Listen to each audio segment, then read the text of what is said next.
দিব্যদর্শনের আরও এক নতুন ভিডিওয়ে আপনাদের সকলকে স্বাগত।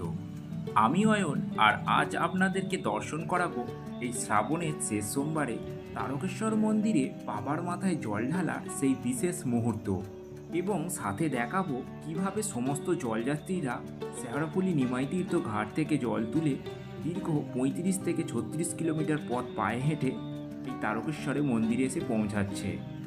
তো ভিডিওটা তাহলে শেষ পর্যন্ত দেখতে থাকুন, এবং ভালো লাগলে একটা লাইক দিয়ে এই ছোট্ট চ্যানেলটি অবশ্যই সাবস্ক্রাইব করে রাখুন বিভিন্ন দেবদেবীর মন্দিরের ভিডিও দর্শন করার জন্য। এখন দেখতে পাচ্ছেন শেওড়াফুলি স্টেশন থেকে নেমে সমস্ত জলযাত্রীরা ধীরে ধীরে বৈদ্যবাটী নিমাই তীর্থ ঘাটের দিকে রওনা দিয়েছে জল তোলার জন্য। এই যে ভিড়টা দেখতে পাচ্ছেন শেওড়াফুলিতে, এটি হচ্ছে রবিবারের ভিড়, কারণ প্রত্যেক পুণ্যার্থীরাই এই রবিবারই শেওড়াফুলি থেকে জল তুলে থাকে। চলে এসেছি পবিত্র নিমাই তীর্থ ঘাটে। এই সেই প্রসিদ্ধ ঘাট, এখান থেকে সমস্ত ভক্তরা জল তুলে নিয়ে গিয়ে বাবার মাথায় ঢেলে থাকে তারকেশ্বরে। আর এই ঘাটটি প্রসিদ্ধ হওয়ার এক বিশেষ কারণও রয়েছে। জানা যায় শ্রী চৈতন্যদেব একবার নবদ্বীপ থেকে তারকেশ্বর রওনা দিয়েছিলেন। তিনি প্রথমে এই বৈদ্যবাটী নিমাই তীর্থ ঘাটে নবদ্বীপ থেকে জলপথে আসেন, তারপর এখান থেকে জল নিয়ে পায়ে হেঁটে দীর্ঘ 35 থেকে 36 কিলোমিটার পথ পাড়ি দিয়ে তারকেশ্বরে গিয়েছিলেন। তো সেই থেকেই এই ঘাটটির নাম হয়ে থাকে নিমাই তীর্থ ঘাট।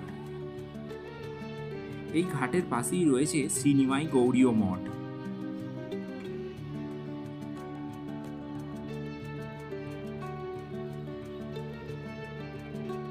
এই পবিত্র ঘাট থেকে জল তোলার পর এবার সমস্ত জলযাত্রীরা ধীরে ধীরে তারকেশ্বরের দিকে এগিয়ে যাচ্ছেন।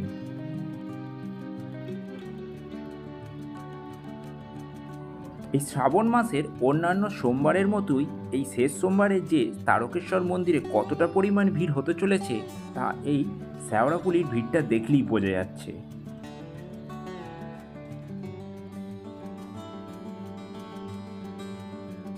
লক্ষ লক্ষ বাবার ভক্ত চলেছেন বাবার মাথায় জল ঢালার জন্য।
আর এই হলো সেই পবিত্র দুধ পুকুর। এখান থেকেও বহু পুণ্যার্থী স্নান করে এখান থেকেও জল নিয়ে বাবার মাথায় জল ঢেলে থাকেন। আর এখন চলে এসেছি একদম মন্দির প্রাঙ্গণের সামনে। এটি হচ্ছে নাট মন্দির। আর এই নাট মন্দিরের সামনেই আপনারা ধূপ বাতি আপনারা জ্বালাতে পারেন।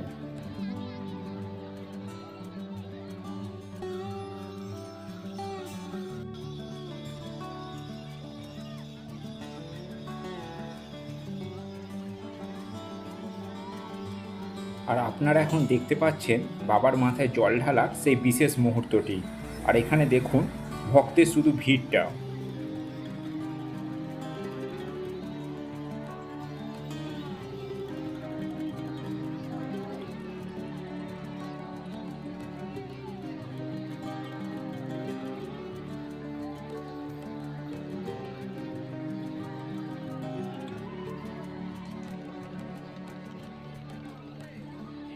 তাহলে বন্ধুরা, আজকের এই ভিডিওটা আপনাদের কেমন লাগলো অবশ্যই একটা কমেন্ট করে জানাবেন। ভালো লাগলে অবশ্যই লাইক আর শেয়ার করুন। আর এই ছোট্ট চ্যানেলটিকে অবশ্যই সাবস্ক্রাইব করে রাখুন নিত্য নতুন বিভিন্ন দেবদেবীর মন্দিরের ভিডিও পাওয়ার জন্য।